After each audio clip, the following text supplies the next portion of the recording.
वीर सपूतों की संतान प्यारे विद्यार्थियों, आज हम पढ़ रहे हैं भारत की खोज पुस्तक का पहला पाठ अहमदनगर का किला। तो देखते हैं इसको पढ़ने के बाद आप क्या क्या सीख पाएंगे। जवाहरलाल नेहरू की जेल यात्रा के अनुभव के विषय में आप अपने शब्दों में लिख पाएंगे। अहमदनगर के किले के बारे में बता पाएंगे। चांद बीबी नामक सुंदर महिला के साहस की कहानी बयान कर सकेंगे। नेहरू जी ने कुदाल छोड़कर कलम हाथ में क्यों उठाई, इसका कारण बता पाएंगे। नेहरू जी ने अतीत के बारे में, भूतकाल के बारे में ही क्यों लिखा, यह बता पाएंगे। भारत की विरासत के विषय में व्याख्या कर सकेंगे और भारतीय सभ्यता और संस्कृति के प्रति आदर और सम्मान की भावना जागृत कर पाएंगे। पिछले भाग में आपने क्या सीखा था, आइए एक बात देखते हैं। पिछले भाग में आपने देखा था भारत सुंदर और आकर्षक होने के साथ साथ अमूल्य गुणों और संस्कारों की खान है। यह सच है और सच ही रहेगा, सारे जहां से अच्छा हिंदुस्तान हमारा। भारतीय सभ्यता और संस्कृति की पूरे विश्व में प्रशंसा की जाती है। भारतीय वीर सपूतों ने भारत को आजादी दिलाने के लिए और भारत की आन बान और शान बढ़ाने के लिए हंसते हंसते अपने प्राणों की कुर्बानी दे दी, जिसका मूल्य हम अवश्य समझेंगे। भारत की विविधताओं में छिपी हुई विशेषताओं में भारत की सभ्यता और संस्कृति के साथ साथ एकता छिपी है, ये देखेंगे आप, जो हमारे लिए अनमोल है। नेहरू जी ने इस पुस्तक के माध्यम से भारत प्रेम का अनूठा उदाहरण प्रस्तुत करके हमें भी देश के अतीत गौरव को जानने का अवसर दिया है। तो आइए नेहरू जी की जेल यात्रा के स्मरणीय ऐतिहासिक स्थल अहमदनगर के किले के विषय में जानें। तो देखिए, यह है अहमदनगर का किला और कह रहे हैं कि नेहरू जी लिखते हैं, बच्चों ये बिल्कुल सरल भाषा में आपको पूरक पुस्तक को लिखा गया है, फिर से लिखा गया है ताकि आपको आसानी से समझ आ जाए। भारत की आजादी के लिए पंडित जवाहरलाल नेहरू को पहले भी 8 बार जेल यात्रा करनी पड़ी थी। अहमदनगर के किले में उनकी 9वीं जेल यात्रा थी, जहां पर रहते रहते उन्हें 20 महीने से भी अधिक समय बीत चुका था जब उन्होंने लिखना शुरू किया था। अब नेहरू जी बताते हैं कि जब हम यहाँ आए थे तो आकाश में अंधेरा छाया हुआ था। उस दिन शुक्ल पक्ष, कृष्ण पक्ष और शुक्ल पक्ष महीने 2 रूपों में विभाजित होते हैं, तो उसमें रात्रि में दिखने वाला ये दूज का चंद्रमा अपनी हल्की हल्की चांदनी बिखेरते हुए नेहरू जी कह रहे हैं मेरा स्वागत कर रहा था। तब से हर 1 महीने के बाद जब भी चांद उगता है, अर्थात जब जब शुक्ल पक्ष आता है, तो मुझे याद आता है कि मेरी जेल की जिंदगी का 1 महीना और बीत गया। नेहरू जी के शब्दों में उनके कारावास अर्थात जेल के दौरान उनका स्थायी अर्थात विश्वस्त साथी एकमात्र चंद्रमा ही बना, बाकी कैदी तो आते जाते रहते थे। मुझे यानी नेहरू जी को तो उस चंद्रमा को देख देखकर इस बात का पूरा विश्वास होता था कि हर अंधेरे के बाद उजाला अवश्य होता है, अर्थात जेल की यात्रा के बाद स्वतंत्रता के दिन जरूर आएंगे। आगे देखिए, नेहरू जी लिखते हैं कि जैसे मैं और भी जेलों में रहा था, वैसे ही इस जेल में भी मैंने बागवानी का काम शुरू कर दिया। बागवानी मतलब पेड़ पौधे लगाना, उनको क्यारियों को पानी देना वगैरह। गर्मी की तपती दोपहर में भी मैं कई घंटों तक फूलों की क्यारियां बनाने में, पेड़ पौधों को सजाने संवारने में लगा रहता था। अहमदनगर किले की मिट्टी बहुत खराब थी। यहाँ की मिट्टी में कंकर और पत्थर आदि भरे हुए थे। पुराने मलबे और कूड़ा कचरा और गिरी हुई इमारतों के ढेर इत्यादि, और तो और उसमें बचे कुचे अवशेष, बचे कुचे पदार्थ जो होते हैं, उससे भरी हुई मिट्टी होने के कारण बागवानी में बहुत असुविधा और कठिनाई होती थी मुझे।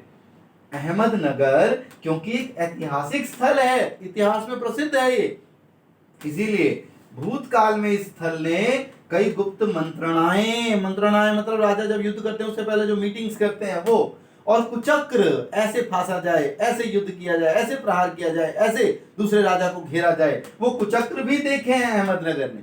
तो यहाँ पर कई बार राजमहलों के बीच होने वाले युद्ध के दौरान बुरे उद्देश्य से गुप्त मंत्रणाएं की जाती थी और कुचक्र रचे जाते थे।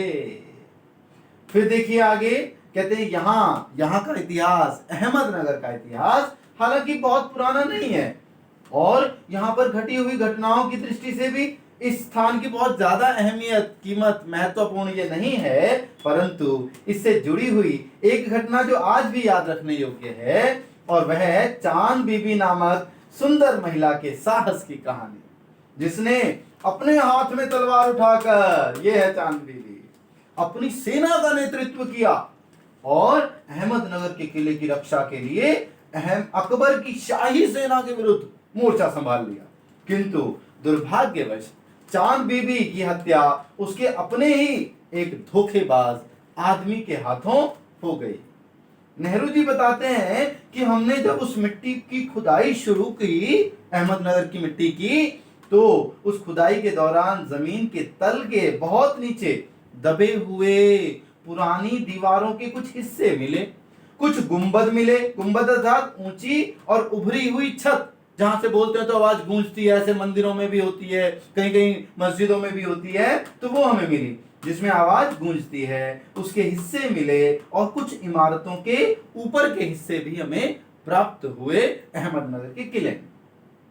ये है वो कमरा जहां रहते थे, कमरा नंबर 8, जहां पर नेहरू जी को रखा गया। जेल के अधिकारियों की अनुमति ना मिलने के कारण हमें दूर तक खुदाई करने की अनुमति नहीं मिल सकी और खुदाई के लिए हमारे पास आवश्यक साधन भी उपलब्ध नहीं थे।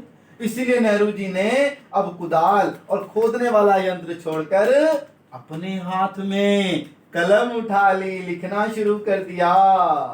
नेहरू जी कहते हैं कि मैं वर्तमान के बारे में तो लिख नहीं सकता, भाई आज के बारे में क्या लिखूं, मैं तो जेल में बंद हूं, कितना लिखूंगा। और क्योंकि वर्तमान अभी मेरे अनुभव का हिस्सा नहीं बन पाया, अभी तो वर्तमान तो आज होता है ना, आज से, अभी से ताजा, तो वो अभी अनुभव नहीं हुआ, एक दिन बाद उसका अनुभव होता है कि वो कैसा था। क्योंकि वर्तमान अनुभव का हिस्सा नहीं बन पाया और मैं कोई गुरु, कोई पीर, पैगंबर, देवता, इस तरह का वो तो हूं नहीं, तो मैं भविष्य के बारे में भी कुछ नहीं लिख सकूंगा, मैं ज्योतिषी भी नहीं हूं, तो मैं क्या लिखूं, यह सोचने पर मेरे मन में एक ही विकल्प, एक ही ऑप्शन बचा कि मैं अतीत अर्थात भारत के भूतकाल के बारे में लिखता हूं। तो जब भूतकाल के बारे में लिखता हूं तो क्यों, कि अतीत का भार, अतीत भूतकाल का बोझ, कुछ बोझ है उनके दिल में, कहते हैं वो अतीत, उसके बारे में मैं लिख रहा हूं। परंतु भूतकाल के बारे में लिखने के लिए भी उन्होंने सोचा यार मैं कोई बहुत अच्छा इतिहासकार, यानी जो इतिहास लिखते हैं, एक्सपर्ट होते हैं, उस तरह की पढ़ाई करते हैं, वो तो मैं हूं नहीं, विद्वान भी मैं नहीं हूं कि अपनी विद्वत्ता के साथ साथ, अपनी इंटेलिजेंस के साथ मैं कुछ नया, अनोखा या कुछ अलग से लिख पाऊं। तो मैं तो पहले की तरह अपने आज के विचारों और आज के क्रियाकलापों के साथ, पहले की तरह जैसे पहले करता रहता था अपना, तो आज के क्रियाकलापों के साथ परस्पर संबंध स्थापित करके उसके बारे में कुछ लिख सकता हूं। भाई आपस में रिलेशन बनाऊंगा फिर मैं लिखूंगा, इसलिए मैं वैसा ही लिख लेता हूं जो मेरे लिए आसानी से संभव है। लिखना मैं चाहता हूं अपने देश के बारे में, तो मैं वैसा ही लिख लेता हूं। नेहरू जी कहते हैं कि मुझे याद आ रहा है जब एक बार जर्मन के बहुत बड़े कवि, नाटककार, उपन्यासकार, नॉवेलिस्ट हैं, दार्शनिक, फिलोसोफर और कूटनीतिज्ञ, बहुत बड़ी सूझबूझ रखने वाले गेटे, इनका नाम है गेटे, उन्होंने कहा था कि इस तरह का इतिहास लिखने से हम अतीत के भारी बोझ से बहुत हद तक हल्के हो जाते हैं। हमारे ऊपर जो अतीत भूतकाल का बोझ है ना, वो कुछ कम हो जाता है। अतः अतीत के बोझ से अपने आप को बचाने के लिए और राहत की सांस लेने के लिए मैंने लिखना शुरू कर दिया। फिर देखिए आगे बताते हैं अतीत का हम पर क्या प्रभाव है। ये अगली हेडिंग उसमें दी गई है पुस्तक में, उसको हमने सरल शब्दों में लिखा है ताकि आपको आसानी से समझ आए। नेहरू जी लिखते हैं कि दबाव कैसा भी हो, भला हो दबाव या बुरा हो दबाव, कोई प्यार से हमें जोर से ऐसे गले लगा ले है, चाहे कोई हमें गुस्से से गले लगा ले, अब हमारा शरीर ऐसे दब तो रहा है ना, तो हमें थोड़ा सा ऐसे दबने की अनुभूति हो रही है। तो कहते हैं दोनों ही दबाव हमें प्रभावित तो करते ही हैं। कभी कभी तो यह दबाव हमारा दम भी घोट देता है, अर्थात हमारी जान ही ले लेता है। विशेष रूप से उनकी जान पहले आफत में पड़ जाती है जिनकी जड़ें पुरानी सभ्यताओं से जुड़ी होती हैं। हमारे भारत की सभ्यता बहुत पुरानी है, हमारे भारत की संस्कृति बहुत पुरानी है, और वे सभ्यताएं हैं भारत की सभ्यता, चीन की सभ्यता। आपने पिछले वीडियो में पढ़ा था यूनान, मिस्र, रोमा सब मिट गए यहां से, वो तो मिट गए। अब उनकी सभ्यता संस्कृति उतनी प्रसिद्ध नहीं है जितनी सदियों रहा है रोशन दौरे जमा हमारा। तो हमारा जमाना तो हमेशा से रहा है और आगे भी रहेगा। तो ऐसे ये दो ऐसे देश हैं जो बहुत पुरानी सभ्यता के धनी देश माने जाते हैं। आगे नेहरू जी लिखते हैं कि मैं सोचने लगा आखिर मेरी विरासत, मेरी धरोहर होती है जो हमें बड़े बूढ़े बुजुर्ग हमें देते हैं, ले बेटा ये तेरी संपत्ति है, जो हमारे पिता की संपत्ति वो हमारे लिए विरासत, हमारे पिता ने जो जो हमें दिया, जो जो हमारे कमाया किया वो सब हमारी विरासत। तो कहते हैं वो विरासत अर्थात धरोहर जो मुझे अपने पूर्वजों से प्राप्त हुई है वह क्या है, मैं सोचता रहता मैं किन किन बातों का उत्तराधिकारी अर्थात पूर्वजों की संपत्ति का हकदार या वारिस हूं, आखिर किन चीजों का हकदार हूं मैं? क्या मैं उस संपूर्ण मानवता का वारिस हूं जो दसों वर्षों से हजारों वर्षों के दौरान मेरे भारत ने कमाई है, भारत के लोगों ने कमाई है। वो मानवता मेरी पूंजी है, दौलत है, वही मेरी विरासत है। आगे देखो कहते क्या मैं उन सभी विजयों के उल्लास का अधिकारी हूं जो ये हमारे बहुत बड़े योद्धा जिन्होंने भारत को हमेशा गौरवशाली बनाया, इनके अलावा और बहुत से वीर योद्धा हैं जिनका हम नाम लेने लगे तो शायद समय कम पड़ जाए। तो कहते हैं मैं उनके उल्लास का, उनकी खुशी मनाने का अधिकारी हूं। भी मेरे बड़ों ने, मेरे बुजुर्गों ने, हमारे पूर्वजों ने बहुत बड़े अच्छे काम किए, लो मैं खुशी बनाता हूं, नाश्ता खाता रहता हूं, बस यही मेरा काम है? नहीं। तो कहते हैं क्या मैं उन सभी विजेताओं को याद करके उसका मजा लेने का अधिकारी हूं ना, या फिर क्या मैं अपने पूर्वजों की पराजय के बाद, हारे भी हमारे पूर्वज, कभी मुगल आए, कभी हूण आए, कभी शक, कुषाण और फिर बाद में ब्रिटिशनर, उनसे हारने के बाद जो उनको दुखदायक कष्ट दिए गए थे, क्या मैं उन कष्टों का अधिकारी हूं कि वो कष्ट मुझे मिले तब मुझे उनकी कीमत पता चलेगी, ये आजादी की कीमत तब मैं समझूंगा? क्या मैं वारिस हूं उन सभी हैरान कर देने वाले साहसी कार्यों का जिनका शुभारंभ हमारे भारतीय मानव के द्वारा किया गया था, और भारतीय मानव के द्वारा कई युगों पहले ही वो शुभ कार्य, वो साहसी कार्य कर दिए गए थे, और आज भी वैसे ही साहसी कार्य किए जा रहे हैं तथा हमें वो काम अपनी ओर खींच रहे हैं कि हम क्यों नहीं करते साहसी काम। तो क्या मैं उन साहसी कार्यों का अधिकारी हूं अर्थात मैं भी वैसे ही साहसी काम करूं? जरूर करूं। आगे देखो नेहरू जी कहते हैं कि मुझे लगता है मैं इन सब का वारिस अधिकारी हूं जिनका हमने पिछली स्लाइड में सबका वर्णन किया। साथ ही साथ मैं उन सबका भी अधिकारी हूं जिसमें पूरे मानव जाति का आपसी मेल जोल है। मैं उसका अधिकारी हूं कि सबको मेल जोल बढ़ाऊं, सबके साथ दोस्ती रखूं, वसुधैव कुटुंबकम, पूरी धरती मेरा परिवार है, इस सोच को मैं बढ़ाऊं और सबके अंदर इस सोच को पैदा करूं। पूरे मानव जाति का सहयोग है और हिस्सेदारी है, ये है मेरी विरासत। हम भारतीयों की धरोहर में एक विशेष बात तो है जो कि एक समान है, एक जैसी है, और वह यह है कि एक भारतीय व्यक्ति दूसरे भारतीय से पूरी तरह से अलग नहीं हो सकता। चाहे साउथ है, चाहे नॉर्थ है, चाहे ईस्ट है, चाहे वेस्ट है, दिखने में अलग होंगे, पहनावा अलग होगा, लेकिन वास्तव में हमारी आत्मा एक ही है। अर्थात हर भारतीय में परस्पर समानता और मेल जोल का भाव रहता ही है। इसीलिए हम भारतीयों पर एक बात पूरी तरह से फिट होती है, लागू होती है कि हमारा खून, हमारा मांस और हमारी हड्डियों में एक ही बात समाई हुई है, और वह है हमारी एकता। विविधता में एकता, यूनिवर्सिटी, डाइवर्सिटी इन यूनिवर्सिटी। विविधताएं बहुत अलग अलग हैं, हमारी सोच, विचार, खान पान, पहनावा, फिर भी हम एक हैं। वो है हमारी विविधता में एकता। इसी विशेष गुण के कारण हमारा यह वर्तमान रूप हमारा निर्मित हुआ है, बना है, और उसी का और हमारा भावी अर्थात भविष्य का रूप भी उसी से बनेगा।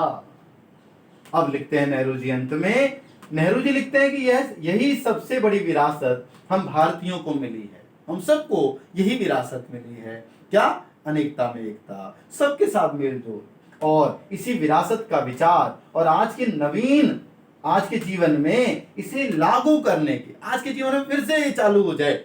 नेहरू जी कहते हैं ये मेरी बड़ी इच्छा है और ये बड़े लंबे समय से मेरे मन में बसी हुई है, और इसी इच्छा को पूरा करने के लिए मैं अपनी पुस्तक लिख रहा हूं। यहां तक आपने पढ़ा कि पुस्तक क्यों लिख रहे हैं। यद्यपि मेरा विषय कठिन है, भाई भारत के बारे में, ये मेरा भारत उत्तर से लेकर दक्षिण तक और ये पूर्व से लेकर पश्चिम तक, मैं इसके बारे में कितना लिखूं। ये हमारा उत्तर, ये दक्षिण, और ये हमारा पूर्व, और ये हमारा पश्चिम। हम इसके बारे में जितना लिखें कम पड़ेगा। कभी कह रहा है नेहरू जी कह रहे हैं मेरा विषय कठिन है और मुश्किल भी है, इसलिए यह मुझे डरा रहा है। फिर भी मुझे विश्वास है कि मैं इस विषय का मूल रूप छूकर, जो हमारी वास्तविकता है ना, जड़, उसको पकड़ करके इसके बारे में ऊपर से, बहुत गहराई में तो भले ही ना लिख पाऊं, लेकिन ऊपर से वर्णन करने में समर्थ हो सकता हूं। अर्थात गहराई में मैं भले ही ना जा पाऊं, परंतु भारत की एकता और अखंडता को सिद्ध करने वाली हमारी भारतीय सभ्यता और संस्कृति के बारे में संक्षेप में मैं कुछ ना कुछ जरूर लिख सकता हूं, और वही उन्होंने लिखा। आइए इसके मुख्य बिंदुओं को एक बार फिर से समझें। पूरे पाठ में आपने क्या क्या पढ़ा, देखें ध्यान से। जवाहरलाल नेहरू की 9वीं यात्रा देखिए आपने। जेल आने पर दूज के चांद द्वारा स्वागत, फिर चांद ही उनका पक्का मित्र और साथ निभाने वाला है, ये देखा आपने। दूज का चांद देखकर हर एक महीने बीतने का एहसास होता था। हर रात के बाद सवेरा तो हर दुख के बाद सुख अवश्य मिलता है, यह शिक्षा आपको मिलती है। अहमदनगर के किले की पथरीली और अवशेषों भरी मिट्टी में भी बागवानी कर डाली उन्होंने। अहमदनगर का महत्व चांद बीबी नामक सुंदर महिला के साहस की कहानी के कारण बढ़ जाता है। खुदाई की अनुमति ना मिलने के कारण नेहरू जी द्वारा कुदाल छोड़कर कलम उठा ली गई। नेहरू जी द्वारा भारत की गौरवशाली और संघर्षपूर्ण अतीत भूतकाल के बारे में लिखने का क्या उद्देश्य था, यह आपने सीखा। भारतीयों के अमूल्य बलिदानों और विजयों का प्रतीक है भारतीय विरासत। प्राचीनतम सभ्यताओं में भारतीय सभ्यता और संस्कृति का विश्व भर में सम्मान है। भारतीय एकता और अखंडता ही भारत माता के मस्तक पर सुशोभित एक ऐसा मोती जड़ित मुकुट है जो हम सदैव पहने रखेंगे और पहनते रहे हैं। अब इसका कुछ प्रवाह चित्र देखते हैं, मुख्य बिंदु देखते हैं। देखिए किले के बारे में सारी बातें, ये नेहरू जी के बारे में और ये भारत के बारे में जो इस पाठ में बताई गई है। किला कैसा है? किला कैदखाना बनाया हुआ है। उसकी जमीन कैसी है? पथरीली और अवशेष भरी जमीन है। चांद बीबी की साहसिकता की धरती है ये किला। यंत्रणा और कुचक्र का रचना स्थल भी है, यहाँ कुचक्र भी बनाए गए, रचे गए। नेहरू जी की कैद स्थली है ये, और कमरा नंबर 8 है अहमदनगर के किले का, जहां नेहरू जी रहे थे। नेहरू जी के बारे में क्या है? वो जेल यात्री बताए गए हैं इस पाठ में। चंद्रमा उनका साथी बताया गया है। बागवानी पसंद है उनको। देश पर गर्व करते हैं वो, देश की विरासत पर। लेखन काम शुरू कर दिया कुदाली छोड़कर, और उन्होंने अतीत भूतकाल के बारे में लिखा, क्योंकि वर्तमान लिखें क्या और भविष्य के बारे में वो ज्योतिषी या गुरु पीर पैगंबर नहीं है। भारत के बारे में यहाँ क्या बताया गया है? भारत वीरों की धरती है, अमूल्य विरासत है इस भारत की। विजय गाथाओं की गूंज आज भी लहराती है, चांद बीबी की गूंज। संघर्षों की धरती रही है भारत। अतीत के खट्टे मीठे पल नेहरू जी कहते हैं भारत में अनुभव हुए हैं। एकता और अखंडता की मिसाल रही है भारत। तो इस भारत को हमें शत शत नमन करते हैं, और हम भी भारत के लिए जरूर कुछ करेंगे ताकि हमारा भारत और गौरवान्वित हो। यही हमारी धारणा है, यही हमारा विश्वास है। धन्यवाद।